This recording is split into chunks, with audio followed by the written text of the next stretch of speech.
সুপ্রিয় শিক্ষার্থী, সম্মানিত ভিউয়ার্স এবং অন্যান্য যারা ভিডিওটি দেখছেন সবাইকে স্বাগত জানাচ্ছি। আমি MD Shafayetullah, lecturer, finance, banking and insurance, Bangla Adhunik degree college, Kulaura, Moulvibazar. আশা করছি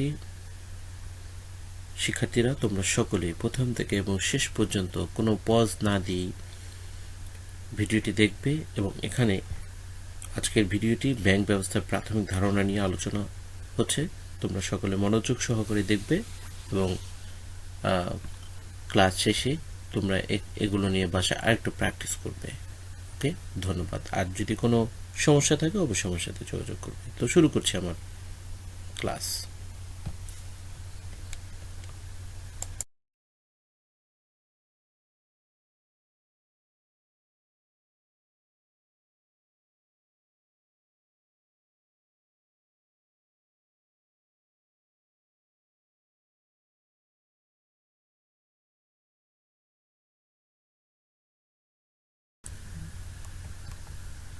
আজকে আমি আলোচনা করব প্রথম অধ্যায়টি নিয়েই। বরাবর যে অধ্যায়টি নিয়ে আলোচনা করছিলাম সেটা নিয়ে আজকে আলোচনা করব। প্রথম অধ্যায়ের নাম হচ্ছে ব্যাংক ব্যবস্থার প্রাথমিক ধারণা।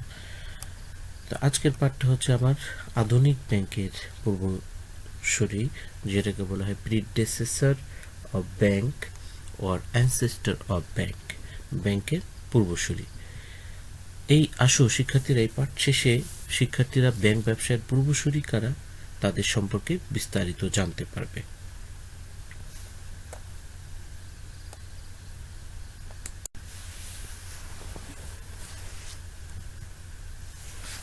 জিওফ্রি ক্রাউথার বলেছেন, the present bank has three ancestors. The present bank has three ancestors: the merchant, the money lender and the goldsmith. মানে হচ্ছে the present bank has three ancestor, বর্তমান ব্যাংকের তিনটি পূর্বসূরি রয়েছে: দ্য মার্চেন্ট, ব্যবসায়ীরা; দ্য মানি লেন্ডার, মহাজনরা; and the goldsmith, এবং স্বর্ণ ব্যবসায়ীরা। আধুনিক ব্যাংকের পূর্বসূরি কারা কারা তোমরা একটু ভালো করে দেখো। প্রথমটা হচ্ছে স্বর্ণকার, সেকেন্ড হচ্ছে ব্যবসায়ী, থার্ড হচ্ছে মহাজন। সো এটাকে ভালো করে মনে রাখতে হবে যে পরীক্ষার সময় আসতে পারে বিভিন্ন ভাবে যে আধুনিক ব্যাংকের পূর্বসূরি কারা: স্বর্ণকার, ব্যবসায়ী, মহাজন। খুব মনোযোগ সহকারে সেটাকে দেখবে এবং বারবার দেখলেই তোমার এমনিতে মনে আসবে। স্বর্ণকার, ব্যবসায়ী এবং মহাজনরা হচ্ছেন আধুনিক ব্যাংক। শিক্ষার্থীরা, আজকে আমি আলোচনা করব স্বর্ণকারদেরকে নিয়ে। স্বর্ণকার, যাদেরকে ইংলিশে বলা হয় গোল্ড স্মিথ। এই গোল্ড স্মিথরা আসলে ব্যাংক ব্যবসা প্রবর্তনে একটা অগ্রগণী ভূমিকা তারা পালন করেছিলেন। আধুনিক ব্যাংক ব্যবসার উৎপত্তিতে এই স্বর্ণকারদের ভূমিকা আসলে বলে শেষ করা যাবে না। বিত্তবান শ্রেণী তাদের সম্পদের নিরাপদ সংরক্ষক হিসাবে স্বর্ণকারদেরকে বেছে নেন। এখন স্বর্ণকাররা কি কি কারণে এই মানুষের মানুষের আস্থার একটা জায়গা উঠেছেন, আস্থা করে নিয়েছেন, কি কি সেটা আমরা দেখি। প্রথমটা হচ্ছে স্বর্ণকাররা সৎ, বিশ্বাসী ও নিরাপদ ছিলেন। কিরকম তারা সৎ ছিলেন, বিশ্বাসী, নিরাপদ ছিলেন। স্বর্ণকাররা মানুষের মূল্যবান যে ধাতু, স্বর্ণ, রৌপ্য, এই সমস্ত জিনিসগুলো নিয়ে তারা মূলত কাজ করতেন। আর এই যেহেতু এই মূল্যবান জিনিসগুলি নিয়ে কাজ করতেন, এই জন্য তারা একটু সৎ ছিলেন। এবং যারা একটু ধনী শ্রেণী মানুষ ছিলেন তারা এই স্বর্ণকারদের কাছে যেতেন, কারণ তারা সৎ, বিশ্বের নিরাপদ ছিলেন। যেহেতু স্বর্ণ তারা নিরাপদে রাখতে পারেন, তাহলে তাদের মূল্যবান জিনিসপত্র, মূল্যবান টাকা সেটাকে তারা নিরাপদে রাখতে পারবে। এই একটা আস্থা কারণে স্বর্ণকাররা মানুষের খুব প্রিয় ভাজন হয়ে ওঠে। সেকেন্ড সেটা হচ্ছে সমাজে সচ্ছল ও প্রভাবশালী ছিলেন। যেহেতু তাদের অনেক টাকা পয়সা ছিল এবং তারা মানুষের মূল্যবান জিনিসপত্র রাখতেন, মানুষেরও তাদের প্রতি একটা দুর্বলতা ছিল যে মূল্যবান জিনিসটা তার কাছে আছে। এবং তারা যেহেতু স্বর্ণকার তারা বিভিন্ন কাজকর্ম করে সচ্ছল ছিলেন, এই যে মানুষের টাকা রাখতেন, এখানেও তাদের একটা বেনিফিট ছিল। এই সমস্ত কারণে তারা সমাজে একটা প্রভাব বিস্তার করতে পেরেছিলেন। প্রত্যেকটা মানুষের উপর তার একটা প্রভাব ছিল। এই জন্য সমাজে তাদের সচ্ছল এবং প্রভাবশীল একটা অবস্থান ছিল। থার্ড যেটা, তাদের ব্যবসায় প্রকৃতির জন্য সমাজে বিশ্বস্ত ছিলেন। তাদের ব্যবসায় প্রকৃতিটা কি, তারা ব্যবসা করতেন স্বর্ণ, রৌপ্য এগুলো নিয়ে। আর এগুলো মূল্যবান এবং খুব আকর্ষণীয় কিছু অলংকার তারা তৈরি করতেন স্বর্ণ গলিয়ে। তো এই ব্যবসার কারণে, যেহেতু স্বর্ণ গলিয়ে তারা এই ব্যবসাটা করতেন, এই জন্য তাদের প্রকৃতিটা এরকম থাকার কারণে মানুষ তাদেরকে সহজেই বিশ্বাস করেছিল। এই জন্য বিশ্বাস ভাজন হয়ে ওঠে মানুষের।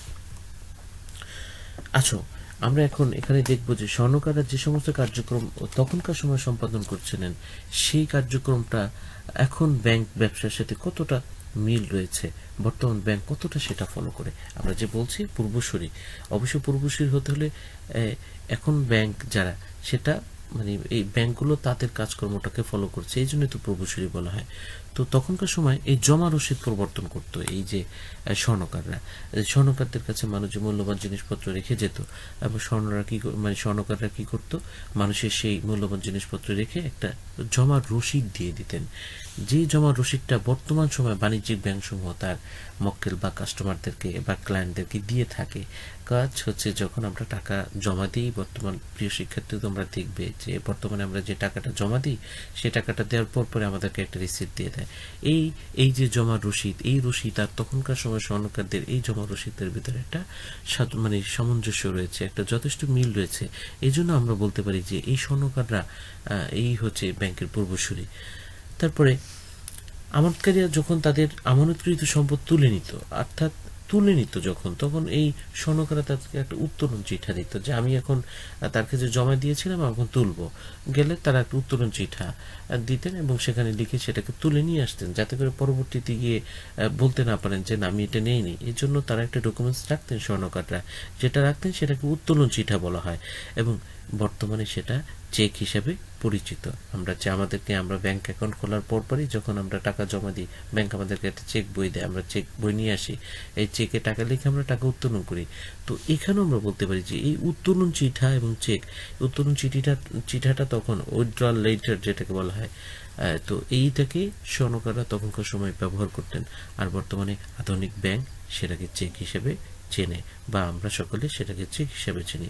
তা আমরা বলতে পারি যে তাহলে এই স্বর্ণকাররা ব্যাংক ব্যবসার পূর্বসূরি, এ কথাটা আমরা নির্দ্বিধায় বলতে পারি। পরে অর্থ জমা মূল্যবান সম্পদ সংরক্ষণ জন্য এই স্বর্ণকাররা সার্ভিস চার্জ নিত, অর্থাৎ এমনি তারা কাজটা করতো না, মানুষের মূল্যবান জিনিসের একটা লায়াবিলিটি তারা নিত, আর নেয়ার কারণে মানুষের কাছ থেকে তারা একটা সার্ভিস চার্জ নিত, যা বর্তমান সময়ে ব্যাংকগুলো বিভিন্ন সেবা প্রদানের মাধ্যমে মানুষের কাছ থেকে অর্থ সংগ্রহ করে থাকে। যেমন শিক্ষার্থীরা তোমরা দেখবা লকার্স অ্যাভেইলেবল, বিভিন্ন ব্যাংকে লেখা থাকে, বিভিন্ন কমার্শিয়াল ব্যাংকে লকার্স অ্যাভেইলেবল মানে কি, মানুষ তার মূল্যবান জিনিসপত্র লকার্সে রাখে, এই জন্য লকার্সের একটা ভাড়া দিতে হয় না, এই যে এখান থেকে ব্যাংকের একটা ইনকাম হয়।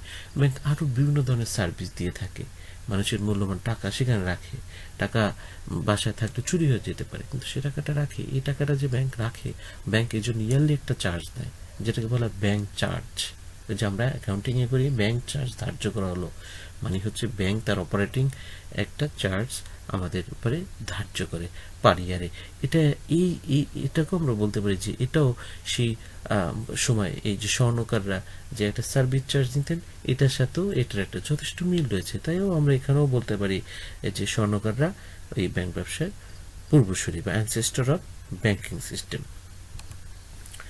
দেনাপাওনা নিষ্পত্তি সহজে নিরাপদ করার জন্য ব্যাংক নোট চালু করে, অর্থাৎ তখনকার সময় মানুষ বিভিন্ন ধরনের জিনিসপত্র রাখত, রেখে যেত, এবং মানুষ তখন বিনিময়ের পর একক মুদ্রা তখনও তেমন আবিষ্কৃত হয়নি। মানুষ, আমরা জানি যে বিনিময় প্রথার পরপরই হাতির দাঁত, তারপর কড়ি, বিভিন্ন নড়ি পাথর ইত্যাদি এগুলো ব্যবহার করতো। তো তখন এই স্বর্ণকাররা একটা নোট চালু করে, একক নোট, এবং এই একক নোট যেটা বর্তমানে ব্যাংকগুলো মুদ্রা হিসেবে চেনে, যেটাকে আমরা টাকা হিসেবে চিনি।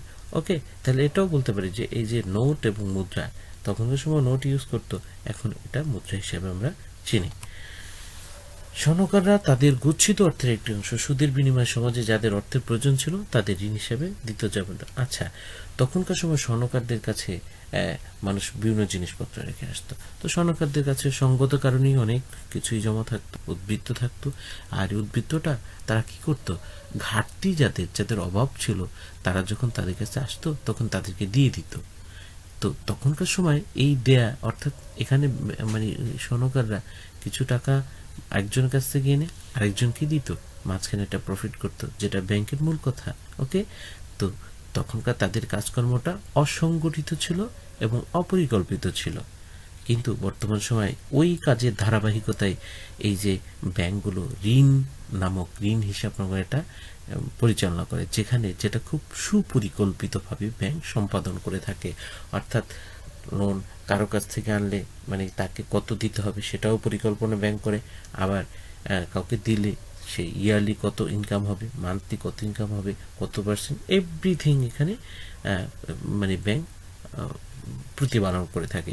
তা এই দৃষ্টিকোণ থেকে আমরা বলতে পারি যে স্বর্ণকাররা এই যে ব্যাংক ব্যবসায় পূর্বসূরি।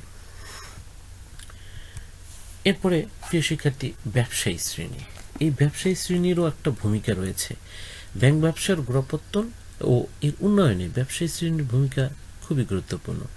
ভারতীয় উপমহাদেশ এবং ইউরোপে আমরা জানি যে ভারতীয় উপমহাদেশ এবং ইউরোপ এটা খুব কাছাকাছি। হ্যাঁ, মিডল ইস্ট, এই যে ভারতীয় উপমহাদেশের ভারতীয় উপমহাদেশ, তারপরে মিডল ইস্টের পরে ওখানে ইউরোপীয় মহাদেশ। তো ইউরোপ এবং এই ভারতীয় উপমহাদেশে এখানে এই ব্যাংক মানে ব্যবসার উন্নয়নে এই ব্যবসায়ী শ্রেণীর ভূমিকাটা একদম খুবই মানে গুরুত্বপূর্ণ ভূমিকা পালন করে ব্যাংকিং সিস্টেমে। তো কি পালন করে যে ব্যাংক এই ব্যবসায়ী শ্রেণী মানে এখানে তারা কেন আস্থাভাজন হয়ে ওঠে, তারা কিভাবে মানে ব্যাংকিং ব্যবসায় গুরুত্বপূর্ণ ভূমিকা পালন করে, তাদের কিছু বৈশিষ্ট্য ছিল। এই ব্যবসায়ী শ্রেণী সৎ, বিশ্বাসী, নিরাপদ ছিল। তারাও ওই স্বর্ণকারদের মতো সৎ, বিশ্বাসী ও নিরাপদ ছিল। কারণ ব্যবসা যারা সত্যিকারের ব্যবসায়ী তাদের ভিতরে কিন্তু জটিলতা খুব কম থাকে। কারণ তাদের মেইন টার্গেটই থাকে অর্থ করা, মানুষের সাথে মানে একটা সুসম্পর্ক সৃষ্টি করে মানে অর্থ মানে তাদের করা, উপার্জন করাটাই তাদের কাজ। এই জন্য তারা একটু সৎ হয়ে থাকেন, বিশ্বাসী এবং নিরাপদ ছিলেন। এই জন্য মানুষ তাদেরকে খুব বিশ্বাস করতেন। সেকেন্ড সেটা হচ্ছে সমাজে আর্থিকভাবে সচ্ছল, প্রভাবশালী এবং সম্মানিত ছিলেন। যেহেতু টাকা ছিল, তাদের অভাব ছিল না এবং মানুষকে বিভিন্নভাবে ধার দিত বা মানুষ তাদের কাছে আসতো, এই জন্য প্রত্যেকটা মানুষের উপর তাদের একটা প্রভাব ছিল অন্যরকম এবং এই কারণেই তারা সম্মানিতও ছিলেন। তাদের ব্যবসা দেশ বিদেশে বিস্তৃত ছিল। দেশ বিদেশে কি, যেমন ইউরোপীয়রা তারা এই ভারত উপমহাদেশে এসে ব্যবসা করত। ভারতীয় উপমহাদেশে যে সমস্ত ব্যবসায়ীরা ছিলেন তারা ইউরোপে গিয়ে ব্যবসা করতেন নির্দিষ্ট চ্যানেল মেনটেন করে। তো এই যে দেশ বিদেশে তারা বিস্তৃত ছিল তাদের ব্যবসা, এই সমস্ত কারণেও বিভিন্ন দেশের মানুষ তাদের উপর একটা আস্থা সৃষ্টি করে, মানুষ তাদের উপর একটা বিশ্বাস স্থাপন করে। এরপর আসো, শিক্ষা দীক্ষায় উন্নত অগ্রসর ছিলেন। যেহেতু ব্যবসা বাণিজ্য তারা করতেন, এক দেশ থেকে আরেক দেশে ব্যবসা করতে গেলে অবশ্যই শিক্ষার এখানে একটা ব্যাপার রয়েছে, কারণ ভাষাগত ব্যাপার আছে, তারপর লেখালেখির একটা ব্যাপার আছে, সবকিছু বোঝার আছে, মানে সবকিছু তারা মানে ব্যবসা বাণিজ্যে উন্নত করতে গেলে অবশ্যই তারা শিক্ষিত ছিলেন বলেই তারা এক দেশ থেকে আরেক দেশে গিয়ে শিক্ষা দিকে উন্নত অগ্রসর ছিলেন। আসো তাহলে আমরা এই সমস্ত ব্যাপারগুলো মানে এই চারটা বৈশিষ্ট্য মানে ব্যবসায়ীদের ভিতরে তখনকার সময় ছিল। তোমরা এগুলো একটু ভালো করে দেখবে। ব্যবসায়ী তিনি সৎ, বিশ্বাসী, নিরাপদ ছিল, সমাজে আর্থিকভাবে সচ্ছল, প্রভাবশালী এবং সম্মানিত ছিলেন, তাদের ব্যবসা দেশ বিদেশে বিস্তৃত ছিল, শিক্ষা দীক্ষায় উন্নত অগ্রসর ছিলেন। এই চারটা বৈশিষ্ট্যগুলো তোমরা খুব মনোযোগ সহকারে বাসায় একটু দেখবে। এরপর আসো, দ্বাদশ ও ত্রয়োদশ শতাব্দীতে ইটালির লোম্বার্ডি শহর, এই কথাটা অবশ্যই মনে রাখবে। লোম্বার্ডি শহরটা ইটালিতে এবং এটা ব্যাংক ব্যবসার সৃষ্টিতে এই লোম্বার্ডি শহরের ভূমিকা খুবই গুরুত্বপূর্ণ। হ্যাঁ, ইটালি লোম্বার্ডি শহরে ইহুদি ব্যবসায়ীগণ লম্বা টুল বা বেঞ্চে বসে লেনদেনের কারবার করত। এখানে আরো একটা কথা এখানে বলছে, ওই যে লম্বা টুল বা বেঞ্চ, ওখানে ব্যাংকো, ব্যাংকা ইত্যাদি, ব্যাংকাস ইত্যাদি আমরা শব্দ জানি, ব্যাংকি। তো এই যে বেঞ্চে বসতো, এখানে বসে লেনদেন সম্পাদন করতো, কে কার কাছে কত টাকা পাবে, কে আরেকজনের কাছে, মানে এই যে বর্তমান সমাজে ক্লিয়ারিং হাউস, নিকাশ ঘরের যে একটা দায়িত্ব পালন করে কেন্দ্রীয় ব্যাংক, তো ওই টুলে বসে এই সমস্ত কাজকর্মও করা হতো। দেনা পাওনা নিষ্পত্তি করা হতো। যদি কেউ কারো কাছে টাকা পাইতো পেত, তখন যদি টাকা দিতে ব্যর্থ হলে ওই যে বেঞ্চ বা টুল লাথি মেরে ভেঙে দেওয়া হতো। কিছু কিছু বই এটাও বলা আছে যে একদম ভেঙে ফেলতো মানুষ সাধারণ। তো তো এই ভেঙে ফেলাটাকে দেউলিয়াত্ব বা বর্তমানে যে ব্যাংকরাপসি মানে হচ্ছে দেউলিয়া, এই দেউলিয়াত্ব তখন সেখান থেকে চলে এসেছে। তাহলে আমরা বলতে পারি যে এই যে লম্বার্ডি শহরে এই যে তাদের যে ব্যবসায়ীরা, এই যে ইহুদি ব্যবসায়ীরা যে এটা করতেন, এখানেও তাদের একটা ভূমিকা ছিল। চতুর্দশ শতাব্দী পর্যন্ত তারা এই ব্যাংক ব্যবসায় যথেষ্ট সুখ্যাতি অর্জন করেছিলেন। চতুর্দশ শতাব্দীতে, তারপর 1400 খ্রিস্টাব্দে ইটালির গৃহযুদ্ধের পরিপ্রেক্ষিতে, ইটালিতে একটা গৃহযুদ্ধ বেজেছিল। তো আমরা বলেছিলাম 1300 সালে যে ইতালির একটা গৃহযুদ্ধ বেজেছিল, তখন সরকার এই যে এর খরচ মেটানোর জন্য 5% সুদ ধার্য করেছিল। আমরা আগে কয়েকটা ইসে দেখেছিলাম। তো এই প্রেক্ষিতে এই সমস্ত ব্যবসায়ীরা তাদের ব্যবসা ওখান থেকে নিয়ে চলে যায়, ভেনিস, জেনোয়া, রোম ইত্যাদি থেকে সরিয়ে অন্যান্য জায়গায় ছড়িয়ে ছিটিয়ে যায়। পরবর্তীতে দেশে বিদেশে বিশ্বস্ত প্রতিনিধি নিয়োগ করে এবং বণিক ঘর প্রতিষ্ঠা করে তাদের ব্যবসা পরিচালনা করে। তারা ওই যে ওখানে যে দ্বন্দ্বের পর তারা ওই ইউরোপের, ইটালির ওই সমস্ত জায়গা ছেড়ে বিভিন্ন দেশে ছড়িয়ে ছিটিয়ে যান এবং সেখানে তারা ব্যবসা প্রতিষ্ঠান স্থাপন করেন। তো এতে আমরা বলতে পারি যে এই ব্যবসায়ী শ্রেণীর যে ব্যাংকিং সিস্টেমে তাদের অবদানটা আমরা সহজেই বুঝতে পারি। তারপর এখানে যে তারা যে সকল লিখিত নির্দেশপত্রের মাধ্যমে এক দেশ থেকে অন্য দেশে অর্থ প্রেরণ, মুদ্রা বিনিময় ইত্যাদি কাজগুলো সম্পাদন করত, সেগুলো নির্দেশপত্রগুলো বর্তমান যুগে এরকম হয়, যেমন হুন্ডি এক দেশ থেকে আরেক দেশে টাকা পাঠানোর একটা সিস্টেম, ব্যাংকের আজ্ঞাপত্র, ব্যাংক ড্রাফট যেটাকে আমরা জানি ব্যাংক ড্রাফট, এরপর হচ্ছে বিনিময় বিল অফ এক্সচেঞ্জ। হ্যাঁ, এটা বর্তমান সময় এগুলা। আর তখনকার সময় এটার এলোমেলো ছিল, অসংগঠিতভাবে তারা তাদের মন গড়া কিছু লিখতেন, কিন্তু কার্যক্রম এরকমই ছিল। প্রত্যয়পত্র, লেটার অফ ক্রেডিট, যেটা ইম্পোর্ট এক্সপোর্ট বিজনেসে আমরা দেখি, এই লেটার অফ ক্রেডিট এক দেশের ব্যাংক আরেক দেশের ব্যাংকের অর্থ প্রাপ্তির নিশ্চয়তা দিয়ে থাকে এইটার মাধ্যমে। তো তখনকার সময় ছিল। তারপর হচ্ছে ভ্রাম্যমাণ নোট, কেউ ভ্রমণ করতে গিয়ে যে এই যে ভ্রাম্যমাণ নোট, এরপর হচ্ছে ভ্রমণকারী চেক, ট্রাভেলার চেক। হ্যাঁ, এক দেশ থেকে আরেক দেশে গেলে যে তখনকার সময় এরকম সমস্যা ছিল, তো এটা বর্তমান সময় ট্রাভেলার চেক হিসাবে পরিচিত। এরপর আসো মহাজন শ্রেণীর ভূমিকাটা, এটাও কিন্তু অন্যগুলোর মতোই একদম তোমার অন্য উপরের দুইটা শ্রেণীর মতোই তাদের ভূমিকাটাও এরকম। তো সভ্যতার অতি প্রাচীনকালে যেখান থেকে অর্থের উৎপত্তি, তার পরবর্তী সময় থেকে ঋণ ব্যবসার অগ্রপথিক মহাজন শ্রেণীর অস্তিত্ব পাওয়া যায়। অর্থাৎ সভ্যতার সেই উষা লগ্ন থেকে, প্রাচীন কাল থেকে আমরা ব্যাংকের এই যে ইতিহাসের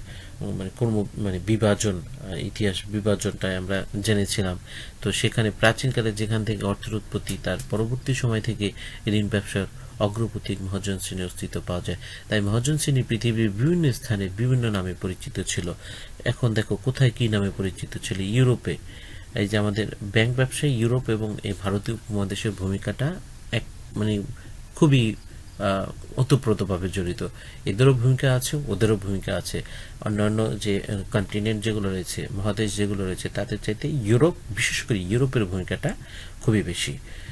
এবং ভারত উপমহাদেশ, দেখো ইউরোপে এই মহাজনরা কি নামে পরিচিত ছিল, এটা তোমরা অবশ্যই শিক্ষার্থীরা মুখস্থ করে ফেলবে। বেঙ্কুসি, মেডিসি, বেকুসি, সাই লক ইত্যাদি নামে তারা পরিচিত ছিল। তোমরা আবার এটা বারবার দেখে দাও, কি বেঙ্কুসি, মেডিসি, বেকুসি, সাইলক, এই চারটা ইউরোপে, এই চারটা নামে এই মহাজনরা পরিচিত ছিল। ভারত উপমহাদেশে কি নামে পরিচিত ছিল? মারোয়ারি, হ্যাঁ, পোদ্দার, কাবুলিওয়ালা। এই যে কাবুলিওয়ালা, রবীন্দ্রনাথ ঠাকুরের একটা গল্প আছে, ছোট গল্প আছে কাবুলিওয়ালা। তো মারোয়ারি, পোদ্দার, কাবুলিওয়ালা ইত্যাদি নামে ভারতীয় উপমহাদেশে তার পরিচিত ছিল। তোমরা কিন্তু এগুলো একটু বাসায় লিখবে, পজ করে লিখবে, বারবার লিখলে তাহলে এটা তোমাদের জন্য একটু ইজি হয়ে যাবে। মহাজন শ্রেণীর যে সমস্ত ভূমিকা আধুনিক ব্যাংক ব্যবস্থার উন্নয়নে গুরুত্বপূর্ণ বিবেচিত হয়। মহাজন শ্রেণী যে আমরা যে বলবো তারা অ্যানসেস্টর, পূর্বসূরি, কেন বলবো? দেখো, যে জনগণের উদ্বৃত্ত অর্থ, এরা কি করতো? স্বল্প সুদে রাখতো এবং অধিক সুদে অভাবী জনগণকে ঋণ প্রদান করত, যা বর্তমানে বাণিজ্যিক ব্যাংকের প্রধান কাজ কি? হ্যাঁ, ডেফিসিট মানে সারপ্লাস অংশ থেকে কালেক্ট করা, ডেফিসিট অংশে প্রোভাইড করা। এই যে মাঝখানে একটা তার প্রফিট গেইন করে, একজনের কাছ থেকে আনে 5% ইন্টারেস্টে, আরেকজনকে দেয় 10% ইন্টারেস্টে। এই যে মাঝখানে 5%, ইট ইজ দি মানে প্রফিট অফ দ্য ব্যাংক। এটাই হচ্ছে ব্যাংকের প্রফিট। তাহলে আমরা এটা বলতে পারি জনগণের উদ্বৃত্ত অর্থ স্বল্প সুদে জমা রাখা এবং অধিক সুদে অভাবী জনগণকে ঋণ প্রদান করত, যা বর্তমান বাণিজ্যিক ব্যাংকের প্রধান কাজ। প্রয়োজনে ঋণের শেষ আশ্রয়স্থল হিসেবে কাজ করত, যা বর্তমানে সেন্ট্রাল ব্যাংক বা কেন্দ্রীয় ব্যাংক করে থাকে। মানুষ যখন একদম অভাবে পড়ে যেত, তখন এই যে মহাজন শ্রেণী, তখন তারা শেষ আশ্রয়স্থল হিসেবে কাজ করত। তারাও বিভিন্ন মানে জনে মানে তাদের এই বিজনেসটা ভাগ ছিল। এরপরে বন্ধক, জামানত, হ্যাঁ, ঋণের খাত ইত্যাদি বিনিময়ে ঋণ প্রদান, যা বর্তমানে বাণিজ্যিক ব্যাংকের অনুসরণ করে। অর্থাৎ এই বন্ধকি ঋণ, মর্টগেজ লোন, হ্যাঁ, ইত্যাদি, এগুলো কি এই যে মহাজন শ্রেণীরই অবদান। মহাজন শ্রেণী এই কার্যক্রমটা শুরু করেছিল, যেটা বর্তমান ব্যাংকিং সিস্টেম বা বর্তমান বাণিজ্যিক ব্যাংকগুলো খুব সুপরিকল্পিতভাবে, সুসংগঠিতভাবে, দক্ষতার সাথে সম্পাদন করে থাকে। তো শিক্ষার্থীরা, এখানে আমি তোমাদের জন্য এই যে আলোচনা করেছি, আমি কয়েকটা কোয়েশ্চেন তোমাদের জন্য প্রস্তুত করেছি। তোমরা এই কোয়েশ্চেনগুলো একটু দেখবে, বাসায় বারবার দেখবে। দেখো, আমি দুটো কোয়েশ্চেন, এমসিকিউ কোয়েশ্চেন করেছি। এখানে একটা আছে, the present day banker has 3 ancestor. বর্তমান সময়ে যে ব্যাংকারদের 3জন কি রয়েছে? অ্যানসেস্টর রয়েছে, পূর্বসূরি রয়েছে। The merchant, the money lender and the gold Smith. এই যে উক্তি, যে একটা মানে এই দিয়েছেন, উক্তিটি কার? এই উক্তিটি কার মূলত? দেখো, হ্যারি মার্কুয়েজের, Geoffrey Crowther, professor Chambers, professor Cairncross. কে বলেছেন এই কথাটা? বলতে পারো তোমরা? দেখি তো, নিশ্চয় বলেছ, জিওফ্রি ক্রাউথার। ওকে, চলো আরেকটা কোশ্চেন আমরা দেখি। লোম্বার্ডি কিসের সাথে জড়িত? দেখো, লোম্বার্ডি, হ্যাঁ, আমি আমার লেকচারে কিন্তু বলেছিলাম লোম্বার্ডি অর্থায়নের সাথে জড়িত, ব্যাংকিং এর সাথে জড়িত, হিসাব বিজ্ঞানের সাথে জড়িত, অর্থনীতির সাথে জড়িত। কোনটার সাথে জড়িত তোমরা কি বলতে পারো? একটু দেখো তো, মনে করে দেখো তো পারো কিনা। অবশ্যই ব্যাংকিং এর সাথে। ওকে।